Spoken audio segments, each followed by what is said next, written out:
Olá, sejam todos bem-vindos a mais uma videoaula de Biologia e hoje eu, professora Juliane Santos, vou falar juntamente com a turma do sexto ano, dando continuidade à nossa aula anterior, que foi postada semana passada, sobre formação e tipos de rochas. Primeiramente, nós vamos falar sobre o que é feita a crosta terrestre, do que ela é composta.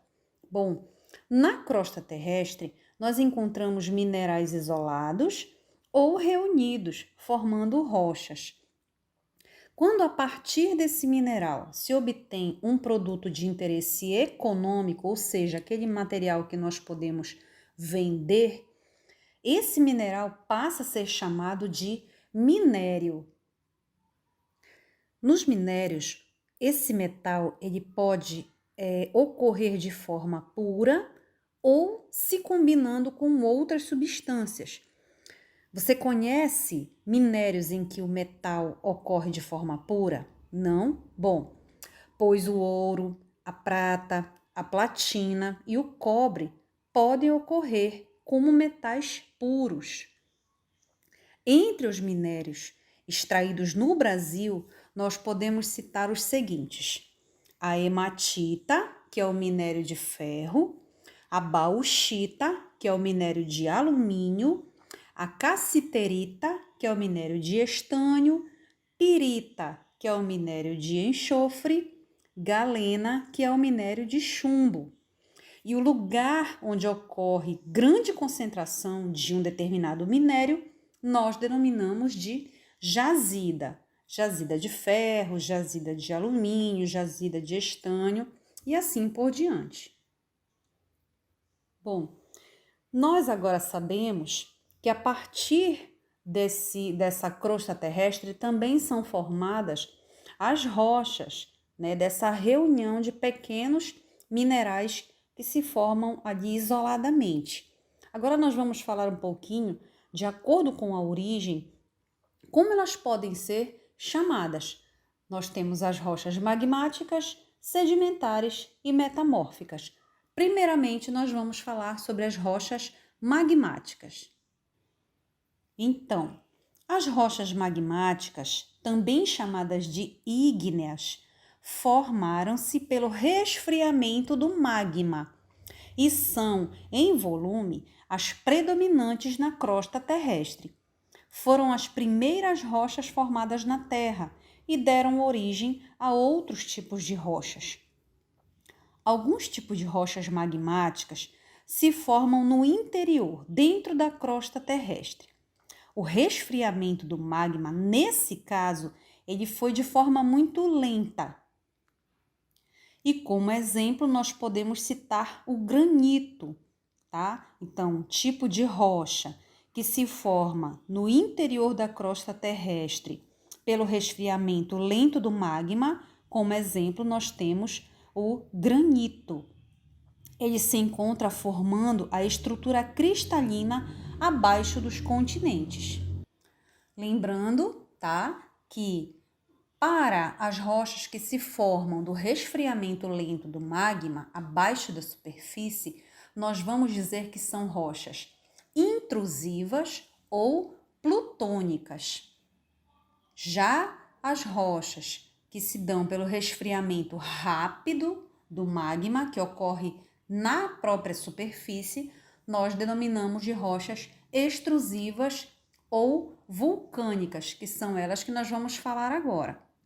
Então, outros tipos de rochas magmáticas que se formam fora da crosta terrestre, ou seja, na própria superfície, vão resultar de lavas que escorreram para a superfície sofrendo resfriamento rápido e se solidificando. Aí nós temos como exemplo o basalto, tá? Ele pode ser cinza escuro, cinza claro ou castanho. Bom, vamos ver se nós entendemos. No quarto slide, nós temos um resumo sobre o que nós acabamos de falar. Então, rochas intrusivas ou plutônicas são aquelas originadas do resfriamento lento do magma, que ocorre dentro da superfície, que dão origem a minerais grandes. Já as rochas que se formam do resfriamento rápido do magma, ou seja, aquele que ocorre na própria superfície, são chamadas de extrusivas ou vulcânicas e dão origem a minerais pequenos. Como exemplo de rochas intrusivas, nós temos o granito, e de rochas extrusivas nós temos o basalto. Agora nós vamos falar um pouco sobre as utilidades do granito. De que forma ele é utilizado por nós no nosso dia a dia? Bom, por ser uma rocha muito dura, o granito serve para fazer calçamento de ruas e guias, como vocês podem ver na imagem.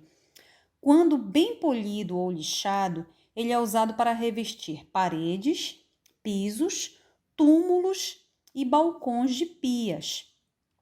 Quando ele é reduzido a pequenas pedras, pode ser um dos componentes do concreto, usado, por exemplo, na construção de casas, prédios, pontes, barragens de usinas hidrelétricas. Vamos falar agora da utilidade do basalto no nosso dia a dia. Bom, as lavas, ao endurecerem pelo resfriamento, formam imensas camadas de basalto, que aparecem em vários lugares do sul do país.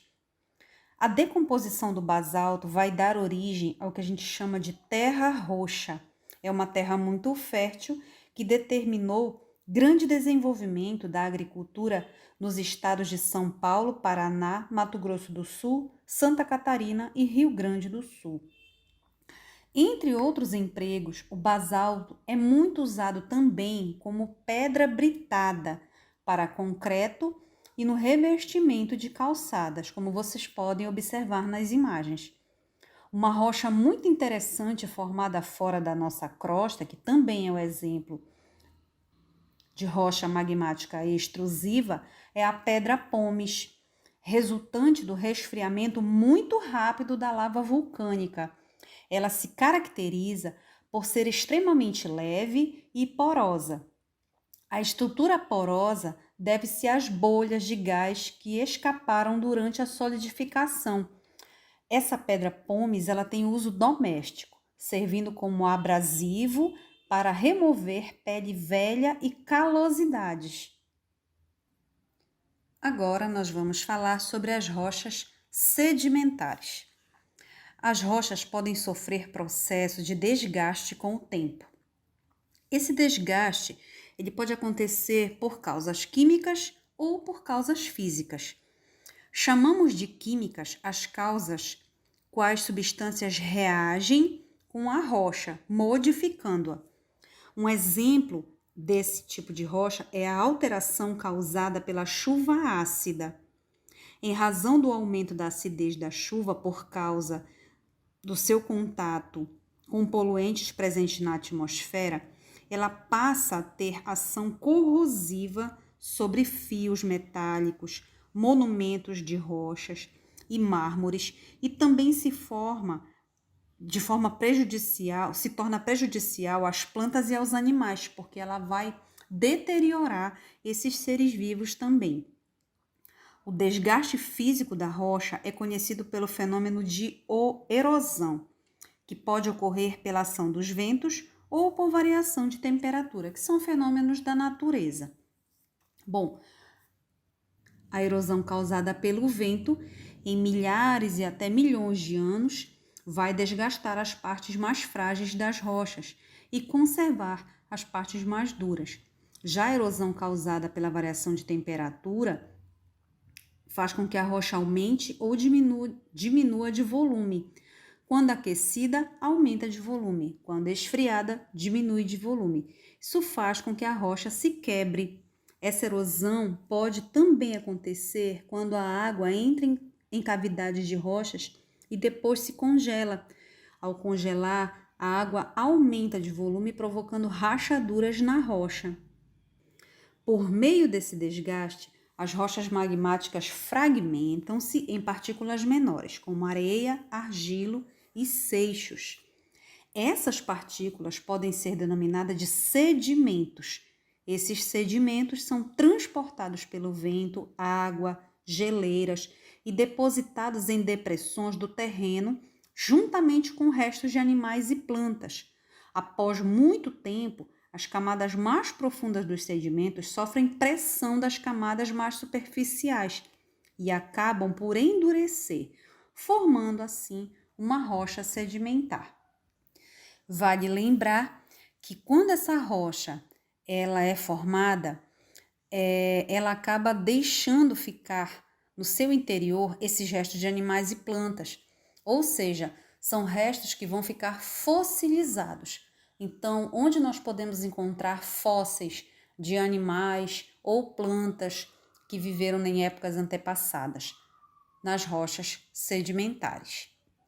Como exemplo de rocha sedimentar, nós temos o arenito, que é uma rocha formada por grãos de areias compactados. No estado do Paraná, por exemplo, é uma região turística da Vila Velha, no município de Ponta Grossa, constitui-se um belo exemplo de blocos de arenito formados pelo acúmulo de partículas de areia, argila e óxido de ferro. Ali, a erosão e o intemperismo esculpiram formas pitorescas que deixam a impressão de uma cidade em ruína. Lembrando que intemperismo nada mais é do que os fenômenos físicos que ocorrem na natureza, pela ação dos ventos, das chuvas, da temperatura e da pressão atmosférica. Outro exemplo de rocha sedimentar é o calcário, que vem de origem marinha. Quando pelo calor o calcário é atingido, dele se pode obter duas substâncias, tá? O cimento e o cal. Agora nós vamos falar sobre as rochas metamórficas. Bom, as rochas magmáticas e as rochas sedimentares vão sofrer mudanças e tornar-se um outro tipo de rocha, as quais nós vamos chamar de rochas metamórficas. As mudanças são causadas principalmente pelo aumento de temperatura e pressão que essas rochas têm que suportar. Como exemplo de rochas metamórficas, nós temos o mármore, gneiss, o xisto e a ardósia. Como vocês podem observar na imagem ao lado, nós temos exemplos de rochas magmáticas e rochas sedimentares que sofreram metamorfismo e originaram as rochas metamórficas.